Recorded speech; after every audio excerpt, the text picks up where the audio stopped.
दीपावली पूर्वर मिलिब 58% महंगा भत्ता आसिला एही अपडेट। आपण जदि केंद्र सरकारी कर्मचारी तेबे एही खबर आपणक पाई गुरुत्वपूर्ण साब्यस्त होई पारे। तो चलंतु आज आम जानिबा आजिर जो नुआ अपडेट आसीची अष्टम वेतन कमिशन को नेकी। तो आज आम जानिबा एही खबरटी सत ना मिछ। तो चलंतु आज आम ए विषय पूरा डिटेल्स जानिबा। तेणु वीडियो को आरंभ करने पूर्व आपण समस्त को अनुरोध जो माने चैनल को सब्सक्राइब करना आपण मानक अनुरोध एबे ही आम चैनल को सब्सक्राइब करदंतु। चलंतु देरी न करके आज वीडियो को आरंभ करबा। शारदीय दुर्गा पूजा आरंभ होईची एवं केंद्रीय कर्मचारी एवं पेंशन भोगी माने दीपावली पूर्वर महंगा भत्ता डीए एवं महंगा रिलीफ डीआर वृद्धि घोषणा पाई उत्साह सहित अपेक्षा करिसेंती।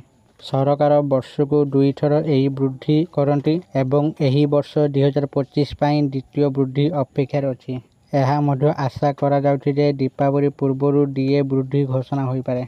रिपोर्ट अनुसार सद्यतम अपडेट अनुसार केंद्रीय सरकारी कर्मचारी एवं श्रमिक महासंघ अर्थमंत्री निर्मला सीतारमण को एक चिट्ठी लिखि शीघ्र निष्पत्ति नेबाकू अनुरोध करिछि। डीए डीआर संशोधन दाबी करी अर्थमंत्री को एक चिट्ठी वर्ष को 2 थर जारी करा जाए एवं एही वर्षर प्रथम डीए वृद्धि जानुआरी रे कार्यकारी करा जायतिला। जुलाई 1 तारिख संशोधन एपर्यंत विचाराधीन अछि। फलस्वरूप केंद्रीय कर्मचारी एवं पेंशन भोगी माने दीपावली पूर्व एक बड़ सरकारी घोषणा पाई आशा रखिछन्ते। रिपोर्ट अनुसार केंद्रीय कर्मचारी एवं श्रमिक महासंघ अर्थमंत्री को एक चिट्ठी लिखि तुरंत कार्यानुष्ठान पाई अनुरोध करछि। एथिरे कुहा जायछि जे 1 जुलाई 2025 रु लागू हेउतबा डीए डीआर किस्ती एपर्यंत घोषणा करा जाय नै। यह साधारणतः सेप्टेम्बर शेष सप्ताह घोषणा करा जाए एवं 3 मासर बकेया प्राप्य अक्टोबर प्रथम सप्ताह प्रकाश करा जाए।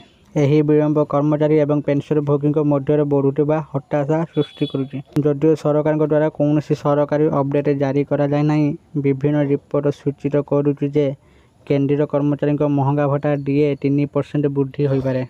जदि यह हुए तेबे 50 लाख अधिक केंद्र सरकारी कर्मचारी एवं प्राय 6.5 लाख पेंशन भोगी उपकृत हेबे।